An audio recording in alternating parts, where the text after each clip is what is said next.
Hi there, my name's Craig Houston. Normally I come on to YouTube to share some podcasts that I've been doing recently, and they are predominantly interviews with people who from the football field and predominantly Rangers Football Club. But yesterday I decided I had a wee bit of a rant about Michael, the SNP data use fraudulent guy, and a wee bit of a rumble about Mr. Humza Yusuf. And it was very liberating, I must say. So I put out a 10-minute video having a bit of a moan about these guys, and they get received rather well. A few thousand people watched it, had some lovely comments, and it was an enjoyable experience. So I decided that, as I've been on this earth for over half a decade now, I probably got a few things that I would want to moan about and get off my chest. So I'm going to run a series of 10-minute moan videos, but I've got this platform to just get some things out there that annoy me. And I've got a lot, to be fair. It's probably a fair list after I've been on the earth over 50 years. So today is a couple of things that I wanted to talk about. One of them, cyclists. Now, they annoy me. Not just as people, but probably normal people when they take the silly crash helmet off and the high-vis jacket that they should all be wearing.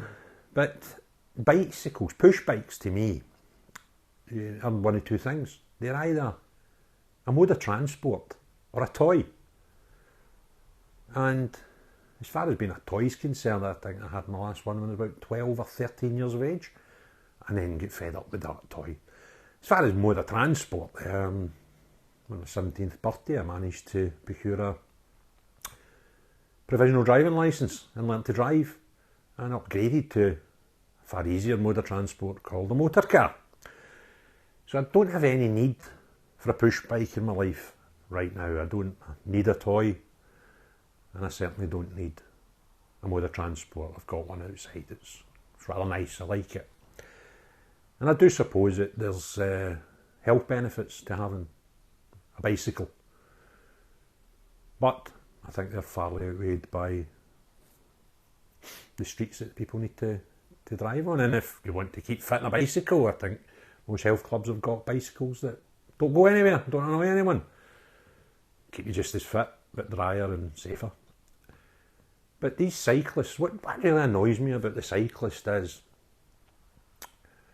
most of them that I come across, but I need to add that when I do come across them, I try to give them as much respect as other road users. I try to give them as much space as possible, a good car width away from them when I'm overtaking them and such like. But if they want to be considered road users, and they demand that, they need to start behaving like road users. And the one that really gets me is they demand the respect as a road user, and they can go in a straight line quite competently. With slow city traffic, they can tend to keep up with the flow. Then when they get to traffic lights, they've got a little advantage that they can duke through the line of cars that we see in ever increasing numbers in our city centres. And then they get to the traffic lights. This is the one that really annoys me. More often than not, when they get to a traffic light, they decide not to be road users anymore. They decide to jump on the kerb and become pedestrians. Circumnavigate the red light, jump back onto the road, and now me and all the car users round about me have to treat them as road users again. And it absolutely drives me mental.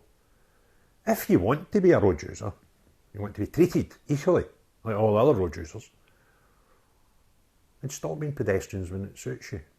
Pay road tax or excise charges that we do. Pay insurance, that'd be nice, because I'm sure there are accidents every week caused by these cyclists, and I would imagine very, very few of them have insurance that I currently pay £40–50 a month for. And I wouldn't be alone there. Normal road users, proper road users, people that stay on the road, people that are quite happy to stop at traffic lights when they're red and let pedestrians cross without having to take their vehicles off the road and become pedestrians. You know, those people, they pay all these insurances and taxes that you don't. And they really frustrate the life out of me. And another thing that they do, I used to have a neighbour, nice chap, loved his cycling, and he used to do incredible things, like him and his friends would go to France when the Tour de France had finished, and they would ride stages. So to them it was sport. But on Sundays they used to meet and go as a group in highways and byways of the west of Scotland for their fitness and sport. Noble, very noble. But then you would come across these guys and their journeys, and they used to probably do what most middle-aged guys that play five-a-sides do, that dream that they're playing for a top-class team in a World Cup final while they're playing five-a-sides at 20 stone and 45-year-old. They probably dream that they're professional cyclists, and they do this thing where they're incapable of cycling behind each other. And they have to pretend in their imaginary wisdom that they're probably heading the Tour de France, and if there's 10 of them, they're normally found 2, 3, sometimes 4 deep on our highways. Incredible. I go sometimes places and I'm meeting friends and I might do the same route as them in a car. I'm a road user. I find it very easy to sit behind them. I don't need to sit beside them and talk to them through my window and driving at slower speed than all the other road users and generally frustrating the life out of them. So, cyclists are right up there. I had a discussion with one not so long ago, a few months ago, going along Paisley Road West. And this guy was just an annoyance, and he was duking in and out and bumping up on the curb and, you know, becoming a pedestrian at traffic lights. And eventually I got parallel with him at a red light. And lo and behold, he stopped. So I put my window down and I asked him why he decided that he wasn't a road user half a mile back when it suited him. He didn't like my line of questioning and got rather irate with me and started shouting at me. And then he drew forward in front of the red traffic lights. And I challenged him on that as well. And he said it was his right as a cyclist. Sometimes I wish there was no CCTV in our highways, believe me, because I might have dropped the clutch a wee bit quick at that point and maybe nudged a bit further forward than I should have. So, the cyclist, they're all right up there with your Mathesons, you know, or Hamza Yusufs and the SNP. In my frustration list, it's ever growing as I'm over 50 now, but they're up there nonetheless, and they frustrate the living daylights out of me. So if you're a cyclist, don't get irate with me, it's only an opinion, I'm sure you're a lovely person. And please, if you want me and other road users to treat you as a road user, then start behaving like one. And in fact, the mode of transport cyclists, not the one that's got a toy, or the ones that use it for sport, you know, the ones that want to hug trees and feel it's a noble cause to cycle 10 minutes up the road. Yes, to me, that picture of that, I can't remember his name, you know, the Green Party, Scottish Greens Patrick Harvie with the spectacles and the short ginger hair and the gingery beard, can't remember his name. He's a co-party leader of the Scottish Greens because they came up with a weird thing. They've got in their constitution that they must have a co-leader, not a leader, a co-leader. One has to be a man and one has to be a woman. And in this day of wokeness, which will be another thing that I'll get to soon, that's another episode, they've decided that they must have a female and a male co-leader.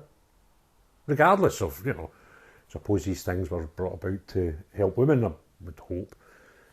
But what if the best person for that job is a woman? What if the best 2 people for that job are 2 women? They've got to have a man, they've got to have a woman. It's absolutely crazy. But anyway, this co-leader, Patrick Hardie, that's the guy. He likes to cycle everywhere and pretend he's a nice, cuddly tree-hugging, eco-friendly sort of guy. And he's now got a place in the Scottish Government. We let him make decisions about government. This man hasn't decided whether he prefers to kiss men or ladies, and he's not much younger than me.